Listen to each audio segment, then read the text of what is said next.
Students, आज का जो हमारा टॉपिक है वो कहलाता है एंजाइम। एंजाइम को ज़रा समझने की कोशिश करते हैं कि एंजाइम हमारे पास क्या होते हैं। तो एंजाइम को इस तरह समझें कि एंजाइम हमारे पास प्रोटीन की एक क्लास है जिसका मेन काम ये होता है कि वो कैटलिस्ट परफॉर्म करते हैं। यानी एंजाइम हमारे पास बायोलॉजिकल कैटलिस्ट हैं और ये जितने भी बायोकेमिकल रिएक्शंस हैं। बायोकेमिकल रिएक्शंस क्या होते हैं? बायोकेमिकल रिएक्शंस हमारे पास ऐसे रिएक्शंस होते हैं जो हमारे पास डाइजेशन में, रेस्पायरेशन में, मस्कुलर कॉन्ट्रैक्शन में या मेटाबॉलिज्म में, यानी ऐसी तमाम चीज़ें जो हमारे पास ह्यूमन बॉडी से रिलेट करती हैं, उन तमाम रिएक्शंस को कंट्रोल करते हैं या फिर उनको कैटेलाइज करते हैं, या तो उनको स्पीड अप कर देते हैं या फिर उनको स्पीड डाउन कर देते हैं। Taking place in the living organism, यानी ये ऐसे तमाम बायोकेमिकल रिएक्शन जो किसी भी लिविंग ऑर्गेनिज्म के अंदर होते हैं, उस क्लास ऑफ प्रोटीन को एंजाइम कहा जाता है। यानी एंजाइम का जो मेन फंक्शन है वो कैटलिस्ट का है, और एंजाइम किस चीज़ से मिलके बने हुए हैं? प्रोटीन से मिलके बने हुए हैं। आगे चलते हैं प्रॉपर्टीज के ऊपर। तो एंजाइम के हमारे पास कुछ प्रॉपर्टीज हैं। एंजाइम की जो सबसे इम्पोर्टेंट और मेन प्रॉपर्टी है वो ये कि अगर आप इसको बहुत लॉन्ग टाइम के लिए पानी के अंदर रखेंगे तो ये अपनी एक्टिविटी लॉस कर जाएगा। यानी एंजाइम की अपनी एक प्रॉपर्टी है कि वो पानी के अंदर रह सकता है, इसमें कोई शक की बात नहीं है, लेकिन लॉन्ग पीरियड ऑफ टाइम के लिए अगर इसको रखा जाएगा तो इसकी एक्टिविटी लॉस होने का खतरा है। इसी तरीके से एंजाइम इनएक्टिव हो सकते हैं अगर इनके साथ कोई कोगुलेट प्रोटीन आ जाए, कोई ऐसा मटेरियल आ जाए जो प्रोटीन की प्रॉपर्टीज को चेंज करे। तो ऐसे सारे मटेरियल जो प्रोटीन की प्रॉपर्टीज को चेंज करते हैं, क्योंकि एंजाइम भी प्रोटीन ही है, प्रोटीन से ही बिलोंग करता है, तो एंजाइम की प्रॉपर्टीज भी चेंज हो जाएंगी। इसी तरह अगर एक्सेसिव हीट हो, यानी बहुत ज़्यादा हीट प्रोवाइड कर दी जाए, या एक्सेसिव अल्कोहल हो, अब अल्कोहल की नेचर एसिडिक है तो बहुत ज़्यादा एसिडिक नेचर में एंजाइम ख़राब हो सकता है, या हैवी मेटल्स के सॉल्ट हो, तो ये तमाम चीज़ें भी प्रोटीन की एक्टिविटी को स्टॉप कर देंगे। प्रोटीन की एक्टिविटी स्टॉप हो जाएगी तो डेफिनेटली आपके पास एंजाइम की एक्टिविटी भी स्टॉप हो जाएगी। इसके अलावा ऐसे तमाम ट्रीटमेंट जो प्रोटीन स्ट्रक्चर को डिस्ट्रॉय करेंगे, वो तमाम चीज़ें भी इंजाइमेटिक एक्टिविटीज़ को ख़राब कर सकती हैं। अब आते हैं क्लासिफिकेशन के ऊपर। तो हमारे पास मुख्तलिफ टाइप की क्लासिफिकेशन मौजूद है प्रोटीन्स की। प्रोटीन की जो सबसे पहली क्लास मौजूद है वो कहलाती है ऑक्सीडो रिडक्टोस। ऑक्सीडो रिडक्टोस नाम से ही पता चल रहा है कि हमारे पास ये ऐसी टाइप है जो हमारे पास ऑक्सीडेशन और रिडक्शन दोनों साइमल्टेनियसली कर रही है। इसके बारे में आप लोगों ने पढ़ा होगा, अगर नहीं पढ़ा तो हमारी प्रीवियस वीडियो में आप देख सकते हैं। हमारे पास ऐसे रिएक्शंस होते हैं जिनको हम लोग ऑटो ऑक्सीडेशन रिडक्शन रिएक्शन कहते हैं। ऑटो ऑक्सीडेशन रिडक्शन रिएक्शंस ऐसे रिएक्शंस होते हैं जिनमें ऑक्सीडेशन और रिडक्शन दोनों साइमल्टेनियसली होती हैं। तो उन रिएक्शंस के अंदर हमारे पास ये एक बड़ा इंपॉर्टेंट किरदार अदा कर सकते हैं। इसी तरीके से हमारे पास दूसरे प्रोटीन होते हैं, वो कहलाते हैं ट्रांसफरेज। नाम से ही पता चल रहा है कि कोई एक चीज़ दूसरी चीज़ में ट्रांसफ़र होगी। नेक्स्ट है हमारे पास हाइड्रोलेस, यानी उसके अंदर हाइड्रोलेस होगा, वाटर के साथ रिएक्शन होगा। एक होता है लाइसिस, लाइसिस। लाइसिस क्या होता है इसको भी आगे डिफाइन कर देंगे हम लोग। इसी तरीके से स्टूडेंट्स हमारे पास एक और चीज़ होती है, उसे कहा जाता है आइसोमेरेस। आइसोमेरेस का मतलब आइसोमेरिज्म की फॉर्म ही है वो, कि एक आइसोमर दूसरे आइसोमर में कन्वर्ट, एक कंपाउंड अपना स्ट्रक्चर चेंज कर देगा, दूसरे स्ट्रक्चर में कन्वर्ट हो जाएगा। And the last one is ligases, और लास्ट वन को हम लाइगेसिस कहते हैं। थोड़ा सा हम आगे पढ़ेंगे तो हमें इन टाइप्स को और अच्छे से समझने के बारे में पता चल जाएगा। फिलहाल सिर्फ नाम अपने जहन नशीन कर ले कि हमारे पास एंजाइम के मुख्तलिफ नाम हैं: oxidoreductase, transferase, hydrolase, lyase, isomerase, ligase. आप देख रहे होंगे सबके आगे ASE लिखा हुआ है। ये जो ASE होता है ये बेसिकली हमारे पास इसका नॉमेनक्लेचर है। यानी ऐसे तमाम सब्सटेंस जो कि एंजाइम है, एंजाइम अटैक करता है सबस्ट्रेट के ऊपर, यानी उस सामने वाला जो भी उसके पास पीस होगा उसके ऊपर ये अटैक कर देगा। और अगर हम इसके नॉमेनक्लेचर की बात करें तो इसके अंदर हमारे पास एस ऐड हुआ है, ASE। ये रूट नेम है किसी भी सबस्ट्रेट का। यानी अगर सक्रोस है, सक्रोस एक कंपाउंड है आपको मालूम है, जो कि C6H12 को मिला के बनता है। तो सक्रोस जो है इसके ऊपर जो एंजाइम काम करेगा उसका नाम आ जाएगा सक्रेस।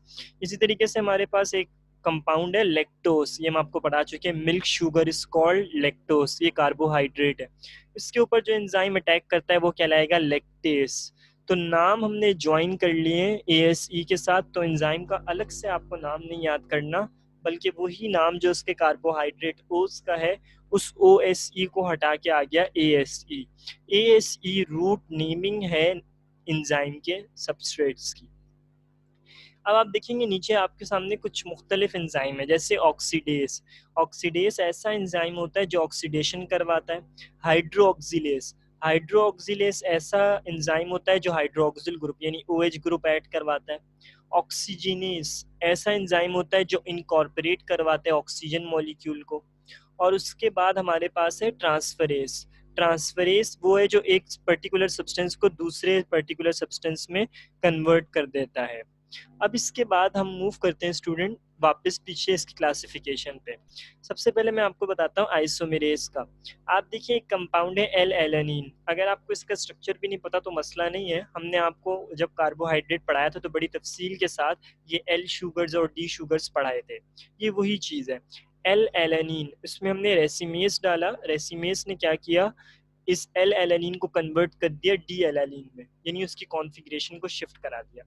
लाइगेसिस में क्या होता है, लाइगेसिस के अंदर हमारे पास एक कंपाउंड है, उसको कार्बन डाइऑक्साइड और ATP, ATP is known as adenosine triphosphate. Adenosine triphosphate हमारे पास एनर्जी रिच कंटेंट होता है, यह एक ऐसा कंपाउंड है जो एनर्जी प्रोवाइड करता है।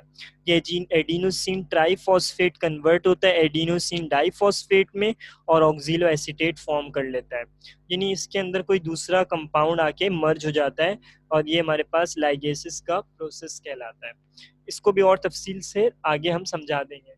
अब मेरे बेटा हमारे पास नेक्स्ट जो ग्रुप है वो है हाइड्रोलेस। हाइड्रोलेस से पता चल रहा है कि वाटर हमारे पास मौजूद होगा। अब हाइड्रोलेस आपने बुक से आपने इसको बारे में पढ़ा होगा कि हमारे पास हाइड्रोलाइसिस का प्रोसेस होता है।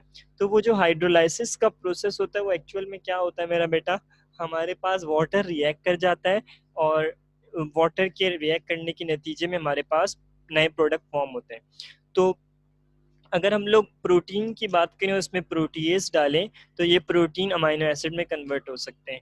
हमने आपको अमाइनो एसिड्स और प्रोटीन में ये बात सिखाई थी कि दोनों एक दूसरे के इंटर कन्वर्टेबल हो सकते हैं।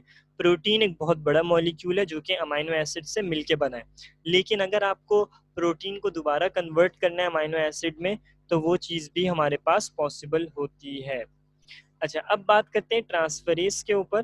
ट्रांसफरेज हमारे पास ऐसा प्रोटीन होता है, ऐसा मॉलिक्यूल है जो कि एक ग्रुप को ट्रांसफर कर देगा दूसरे ग्रुप में। जैसे एसिटाइल, आप देखिए यहाँ लिखा हुआ है एसिटाइल कोएंजाइम ए।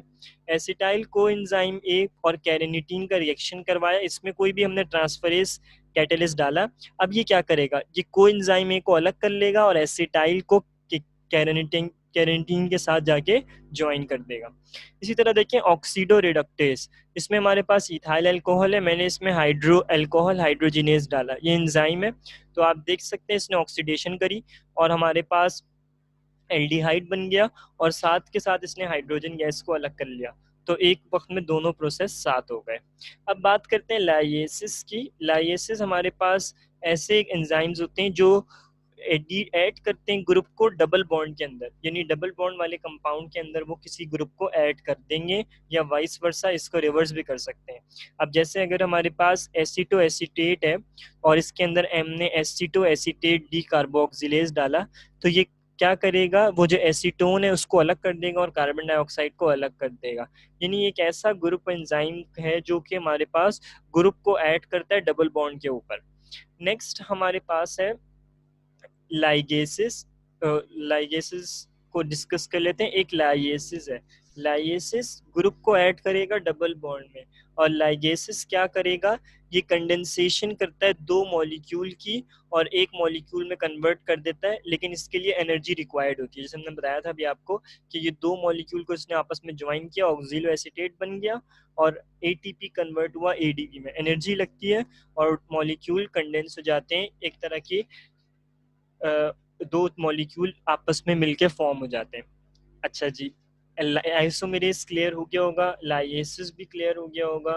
और हाइड्रोलिसिस बिल्कुल सिंपल सा है, हाइड्रोलिटिक रिएक्शन होते हैं, पानी ऐड हो जाता है, और ट्रांसफरेज में ट्रांसफर हो जाता है, और ऑक्सीडो रिडक्टोज में ऑक्सीडेशन और रिडक्शन दोनों साइमल्टेनियसली परफॉर्म हो जाती है। नॉमेनक्लेचर पढ़ा चुके हैं। फैक्टर्स की बात करते हैं, तीन बड़े इंपॉर्टेंट फैक्टर्स हैं एंजाइम के लिए। एंजाइम का सबसे इंपॉर्टेंट फैक्टर है टेम्परेचर का, ऑप्टिमम टेम्परेचर होना चाहिए, और इसकी जो एक्टिविटी है वो 37 डिग्री सेंटीग्रेड से 50 डिग्री सेंटीग्रेड के दरमियान होता है। इससे ऊपर या नीचे होगा तो एंजाइम की एक्टिविटी कम हो जाएगी। पीएच, हर एंजाइम की अपनी ओन पीएच है जिसमें वो अपनी मैक्सिमम एक्टिविटी दिखाता है। फॉर एग्जांपल पेप्सिन जो है स्टमक में पाया जाता है, इसकी 1.6 पीएच है, और ट्रिप्सिन इंटेस्टाइन में होता है, इसकी 8.2 है। यानी एक को हाईली एसिडिक नेचर चाहिए और एक को स्लाइटली बेसिक नेचर चाहिए। तो with respect to the enzyme हमारे पास ये चीज वेरिएट कर सकती है। अदर फैक्टर्स क्या होते हैं, एंजाइम की कंसंट्रेशन कैसी है, सबस्ट्रेट कौन सा है, कोई आयन तो प्रेजेंट नहीं है, जैसे आयरन हो सकता है, एसल, बहुत सारे मुख्तलिफ सोडियम पोटेशियम आइंस मौजूद हो सकते हैं, मुख्तलिफ किस्म के आइंस मौजूद हो सकते हैं, और उनकी अपनी एक्टिविटी हो सकती है। उसके हिसाब से भी हमारे पास एंजाइम की जो एक्टिविटी है उसके ऊपर फ़र्क पड़ सकता है। यहाँ तक मैं उम्मीद करता हूँ स्टूडेंट्स आपको ये लेक्चर समझ में आया होगा।